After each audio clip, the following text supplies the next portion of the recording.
欢迎来到我们的频道，希望您在这里度过一段轻松愉快的时光。今天我们想为您带来以下新闻：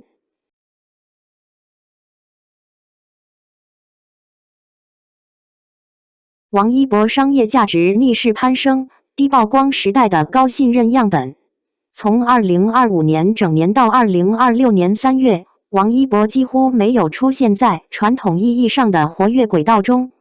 他没有接拍任何新剧，也没有参与热门综艺节目的录制。在一个以曝光率和话题度为核心驱动的娱乐行业里，这样的状态显得尤为罕见。更值得注意的是，他在社交媒体上的更新频率也明显降低，缺少了常见的营业式互动与热搜话题的持续输出。按常规逻辑推断，这样的艺人往往会逐渐被市场边缘化，甚至面临商业价值缩水的风险。然而现实却呈现出截然相反的走势，王一博不仅没有掉队，反而在商业领域实现了逆势上扬。这种现象本身就构成了一个值得深入分析的行业样本。在过去1年多的时间里，王一博的商业代言数量不降反升，已经突破30个，并且续约率高达90%。这一数据在业内显得极为突出，因为大多数艺人的代言合作具有明显的流动性，平均续约率甚至不足50%。品牌方在选择代言人时，往往会受到短期流量波动的影响，一旦艺人的热度下降，合作关系也会随之终止。但王一博的情况却呈现出一种稳定甚至加固的趋势，品牌不仅愿意继续合作，还倾向于长期绑定。这种反常的稳定性，实际上折射出品牌评估体系的某种转变，即从单纯的流量指标，逐步过渡到对信任度、专业度与风险控制能力的综合考量。具体案例中，库迪咖啡的合作尤为典型。作为一个原本区域性较强的品牌，在宣布与王一博合作之后，相关话题阅读量迅速突破8亿，线下门店销量出现了从80%到3倍不等的增长幅度。在部分城市，门店甚至出现了短期断货的情况，需要从周边地区紧急调货补充。这种消费反应已经远远超出了传统意义上的明星带货，更像是一种品牌认知的重构过程。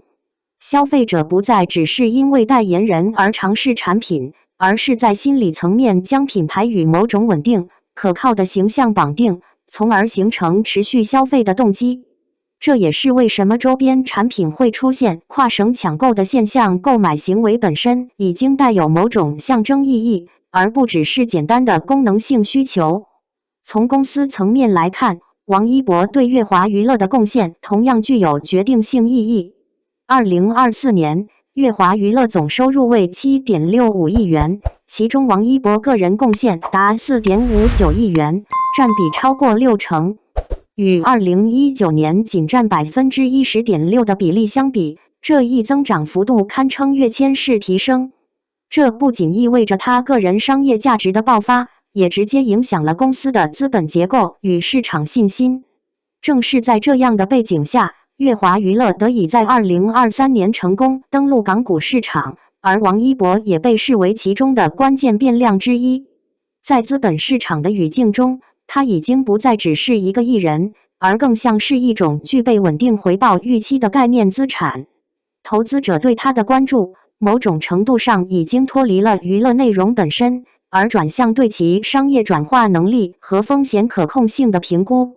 到了2026年3月的巴黎时装周，王一博以香奈儿品牌大使、罗意威全球代言人以及 Lacoste 全球代言人3重身份亮相，这一组合在国内娱乐圈尚属首次。国际奢侈品牌在代言策略上通常采取区域划分的方式，以降低市场风险并实现精细化运营，而全球代言人的身份往往意味着更高层级的信任与资源倾斜。王一博能够同时获得多个品牌的全球级合作，不仅说明其商业影响力已经跨越地域限制，也在一定程度上打破了长期以来的行业惯例。这种突破并非偶然，而是长期积累与市场反馈共同作用的结果。对比当下娱乐圈的主流路径，可以更清晰地看出这种差异。许多艺人仍然依赖作品爆发热搜维持商业变现的循环模式，一部剧带来短期流量，随后通过综艺与话题延续热度，再迅速转化为广告合作。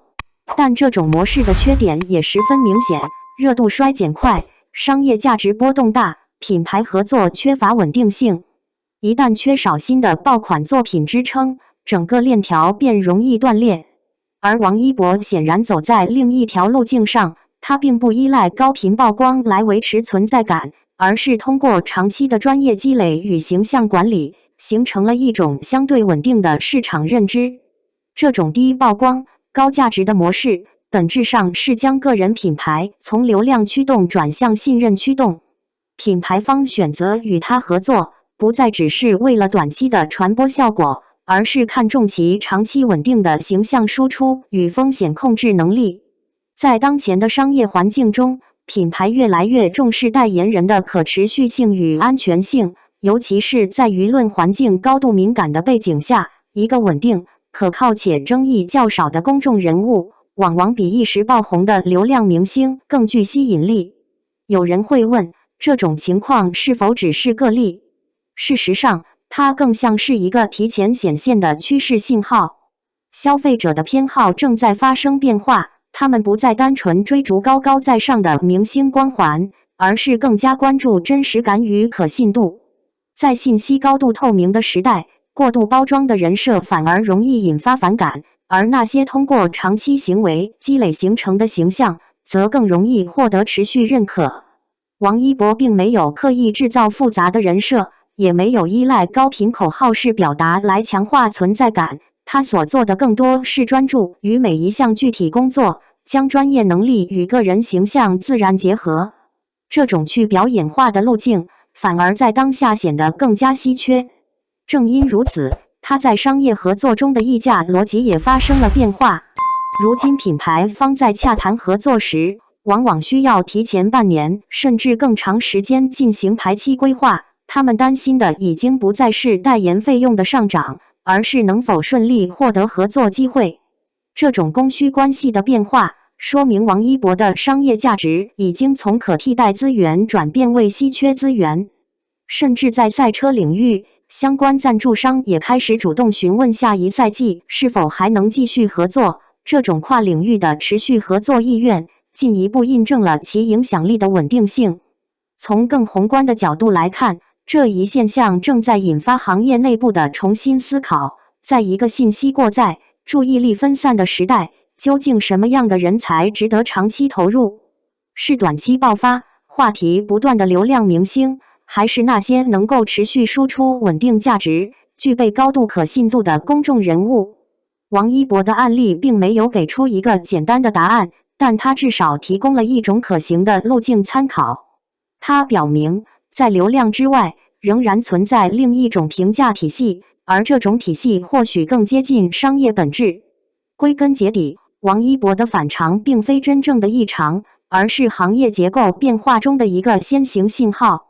当越来越多的品牌开始重视长期价值，当消费者逐渐转向理性与信任驱动，类似的模式可能会被更多人复制与借鉴。而在这一过程中，真正起决定作用的，或许不再是曝光频率，而是一个人是否具备长期稳定输出价值的能力。感谢观看视频。如果您觉得这条新闻对您有帮助，请记得点赞、评论并订阅频道。祝您生活充满正能量。再见，我们下个视频见。